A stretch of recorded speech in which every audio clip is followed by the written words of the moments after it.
Rádio França Internacional, emissões em língua portuguesa, são 18 horas em Paris, 16 horas em Bissau. Carina Branco.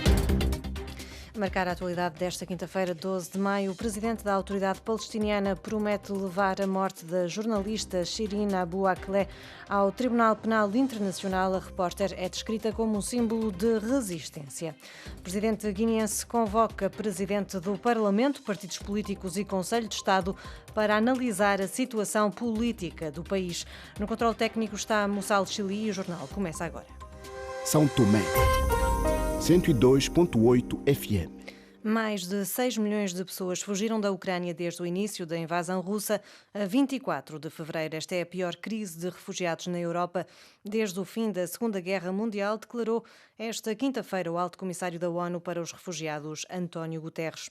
Hoje, o Conselho de Direitos Humanos da ONU aprovou a criação de uma investigação sobre atrocidades apontadas às tropas russas na Ucrânia. E na Finlândia, o presidente e a primeira-ministra disseram hoje que são favoráveis à adesão do país à NATO. A decisão deve ser anunciada oficialmente no próximo domingo em Helsínquia. Em resposta, o porta-voz do Kremlin disse que a eventual adesão da Finlândia à NATO constitui uma ameaça à sua segurança e põe em causa a estabilidade na região. Milhares de palestinianos participaram hoje em Ramallah numa cerimónia de homenagem à jornalista da Al Jazeera Shirin Abu Akleh, que morreu ontem numa operação militar israelita na Cisjordânia ocupada. A autoridade palestiniana, o grupo de países árabes na ONU e a estação televisiva Al Jazeera, assim como o emir do Qatar, acusam Israel de ter assassinado a repórter. O presidente da autoridade palestiniana acusa as autoridades israelitas de serem plenamente responsáveis e disse que vai levar o caso ao Tribunal Penal Internacional. Shad Wadi, investigador em estudos palestinianos feministas, descreve a repórter como uma voz que foi calada, um símbolo de resistência e lembra que ser jornalista na Palestina é arriscar a vida todos os dias. Como é que é possível que uma pessoa que eu nunca conheci na vida, que via com muita frequência, mas que nunca conheci, cada vez que eu tento adormecer aparece a imagem dela na minha cabeça, porque na verdade foi muito perturbador para mim, para todas as pessoas palestinianas que eu conheço. Foi perturbador mesmo a sua morte. E qualquer coisa que uma pessoa tenta fazer, seja boa jornalista, seja boa investigadora, é sempre há um poder que tenta calar estas vozes que fazem um bom trabalho. E a Shirin Abu Akleh foi uma voz que foi calada e que foi um assassino premeditado. Disse que não conseguiu dormir mesmo não a conhecendo. Portanto, ela, mais do que uma jornalista, ela era um símbolo palestiniano de resistência, de liberdade de expressão, é isso? Eu acho que qualquer pessoa que trabalha no jornalismo palestiniano é um símbolo de resistência. Ser jornalista na Palestina é arriscar a vida todos os dias. E no Sri Lanka, a Justiça proibiu hoje que o primeiro-ministro deixasse o país. O chefe do executivo foi obrigado a demitir-se na segunda-feira com o alastramento dos motins contra o agravamento da crise económica. Catarina Pereira reside há mais de 4 anos nesta ilha do Oceano Índico e, no seu entender, a guerra na Ucrânia veio precipitar o antigo Ceilão numa situação de fome onde cada vez mais faltam bens essenciais. É muito difícil. Olha, por acaso ainda agora a luz falhou, pois já, salvo erro, desde março. Nós estamos mais ou menos com 2 cortes de luz todos os dias, os preços dispararam, os combustíveis, cortes de água, falta de medicamentos, não há leite em lado nenhum. De facto, as pessoas estão a passar muita fome, estão com muitas necessidades. Quando a guerra começou na Ucrânia, foi a gota d'água. Portanto, o endividamento do país já tinha decorrido, não é? Já há muitos anos, mas as coisas ainda iam mais ou menos, porque o turismo é uma das receitas principais do país.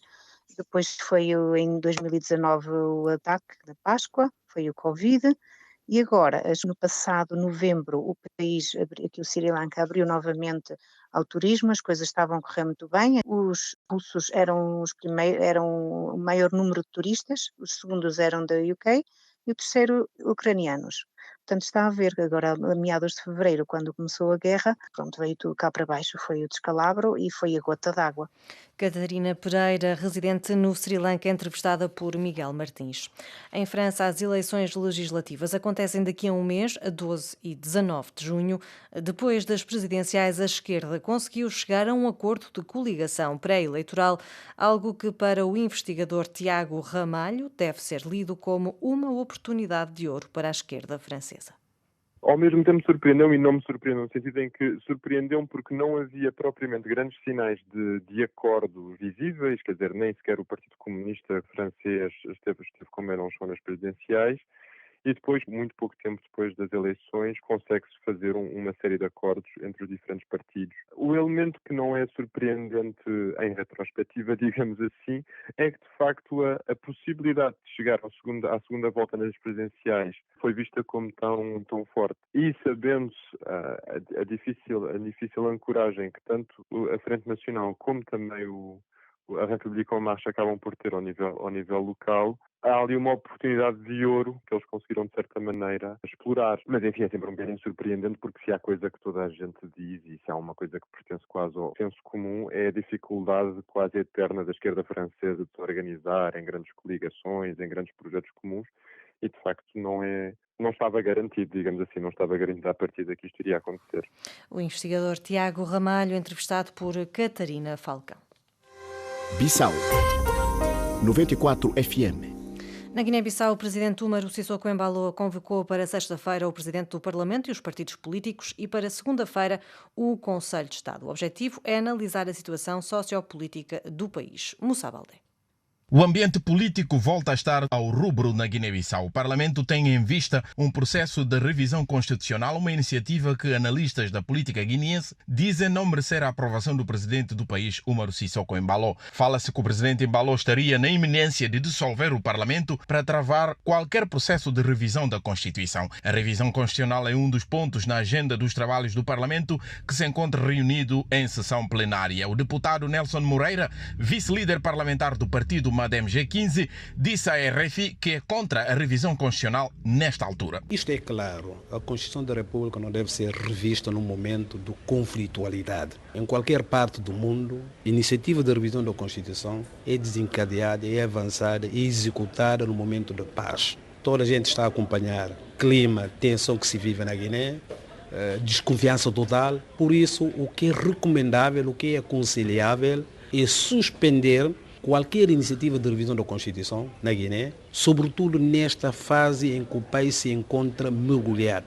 para criarmos condições de paz, de entendimento, de concórdia, verificar esses pressupostos, não há problema nenhum de podermos avançar com o processo de revisão da Constituição. O presidente Embalo convocou para segunda-feira a reunião do Conselho de Estado, órgão que naturalmente reúne antes das grandes decisões. Moussa Baldé, Bissau, RFI. Entretanto, o presidente Umaru Sissoko Embalo exonerou hoje o ministro da Economia, Vítor Mandinga.